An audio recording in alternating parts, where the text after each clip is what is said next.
1 जून 2024 से भारत में नई न्याय व्यवस्था शुरू हो चुकी है।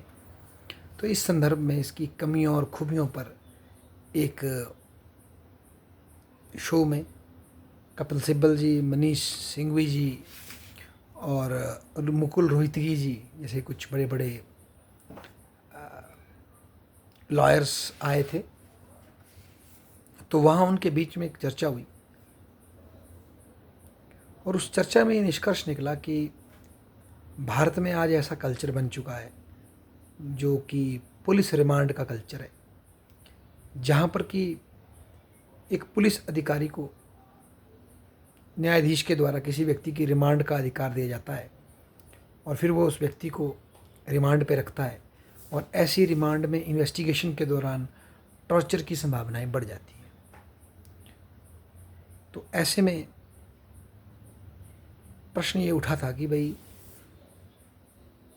जब पुलिस रिमांड देने की बात आती है तो न्याय अधिकारी मैक्सिमम टाइम रिमांड की परमिशन दे देते हैं, उसके ऊपर क्वेरी नहीं करते, उसकी वैधता को क्वेश्चन नहीं करते कि आपको रिमांड लेना इसकी जायज़ है या नहीं है और लोगे तो क्यों लोगे, ताकि व्यक्ति की जो आर्टिकल 21 में जो लिबर्टी का सिद्धांत है वो प्रोटेक्ट हो सके। और ये हमारी वर्तमान न्याय व्यवस्था की एक बहुत बड़ी मेलिस है।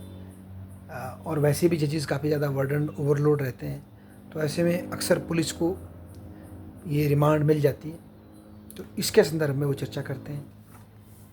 इसके अतिरिक्त एक बात और उठती है सामने, वो ये कि बेसिकली सुप्रीम कोर्ट की स्थापना हुई थी स्पेशली ह्यूमन राइट्स से संबंधित, कॉन्स्टिट्यूशनल मोरालिटी से संबंधित, फेडरल नेचर के क्वेश्चंस को डील करने के लिए और उन पर लॉज को एजुडिकेट करने के लिए। परंतु over the period of time आज सुप्रीम कोर्ट एक अपीलीय जो उसका दायरा है उसी में ज़्यादा उलझ गया है। कई प्रकार के केसेस जो कि उतने संवैधानिक दृष्टि से महत्वपूर्ण नहीं है, फ्रीडम के एंगल से उतने महत्वपूर्ण नहीं है, फेडरल एंगल से उतने महत्वपूर्ण नहीं है, और सब सुप्रीम कोर्ट जाते हैं अपील के लिए। और इससे भी सुप्रीम कोर्ट में ओवरबर्डन बढ़ता है। मोर ओवर जो लोअर कोर्ट हैं, हाई कोर्ट्स हैं, वो भी फर्म डिसीजन देने से कतराते हैं। कई बार वो सोचते हैं कि हमसे ऊपर के कोर्ट ही फाइनल डिसीजन देखें, तो इससे वर्कलोड बढ़ता है। यही हाई कोर्ट के संदर्भ में जो लोअर कोर्ट से जो केस जाते हैं वहाँ भी यही चीज़, ये लॉजिक अप्लाई होता है। तो इसकी वजह से सुप्रीम कोर्ट और हाई कोर्ट्स को अपना जो उनका मौलिक जो क्षेत्राधिकार है उसमें काम करने में दिक्कत आ रही है। तो इसके लिए स्ट्रक्चरल ट्रांसफॉर्मेशन की ज़रूरत है और बहुत से केसेस को लोअर कोर्ट्स पे ही सॉल्व करने की ज़रूरत है। और जब तक कि स्ट्रक्चरल ट्रांसफॉर्मेशन नहीं आएगी, ओवरबर्डन और जो गलत हाई कोर्ट और सुप्रीम कोर्ट में आ गया है ये चलता रहेगा। ऐसा वो तीन न्यायविद चर्चा करते हैं। इसके पश्चात उनका ये मानना है कि जो बेल है वो एज ए राइट मिलनी चाहिए, एक्सेप्शनल सर्कमस्टांसिस में वो मना होनी चाहिए। पर अब हो ऐसा रहा है कि बहुत ज़्यादा बार बेल रोकी जाती है बजाय देने के, तो इससे भी व्यक्ति की जो लिबर्टी की जो आज़ादी है वो हैम्पर हो जाती है।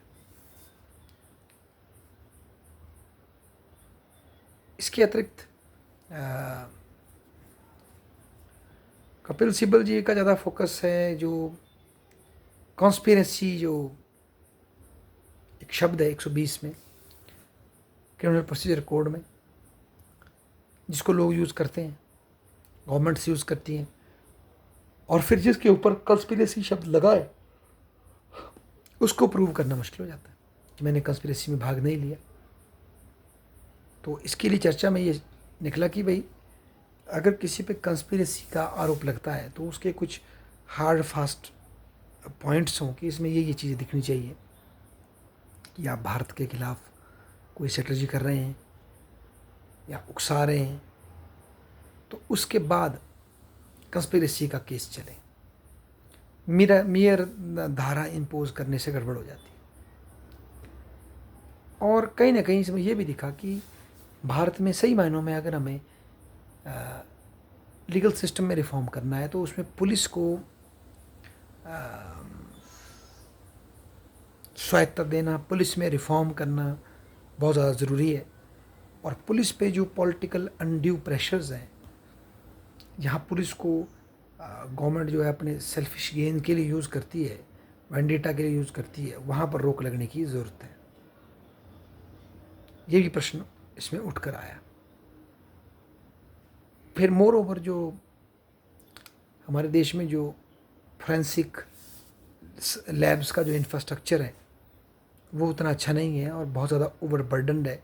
कई बार लैब से टेस्ट आने में छः महीने निकल जाते हैं, जिससे और ज़्यादा न्याय मिलने में हमें क्या आती है, समस्याएं आती हैं। तो इस तरह की चर्चा वहाँ हुई। और सबसे अच्छी बात मुझे ये लगी कि भाई आर्टिकल 20-21 में जो हमारे बेसिक फ्रीडम हमें दिए गए हैं वो लोगों से छीने नहीं जाने चाहिए अनलेस उसके बड़े स्पष्ट प्रमाण हो। और इसमें पूरे कॉशन के साथ हमें चलने की ज़रूरत है।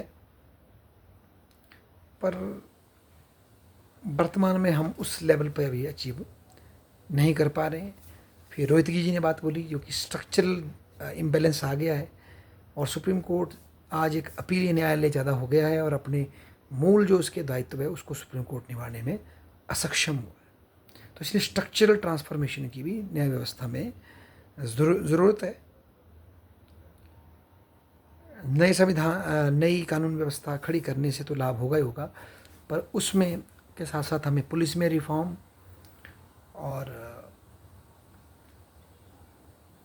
सुप्रीम कोर्ट और हाई कोर्ट्स की फंक्शनिंग में रिफॉर्म और लोअर कोर्ट्स के एम्पावरमेंट में रिफॉर्म, लीगल कैपेसिटी की एम्पावरमेंट में बूस्ट पे हमें काम करने की बहुत ज़्यादा ज़रूरत है। धन्यवाद।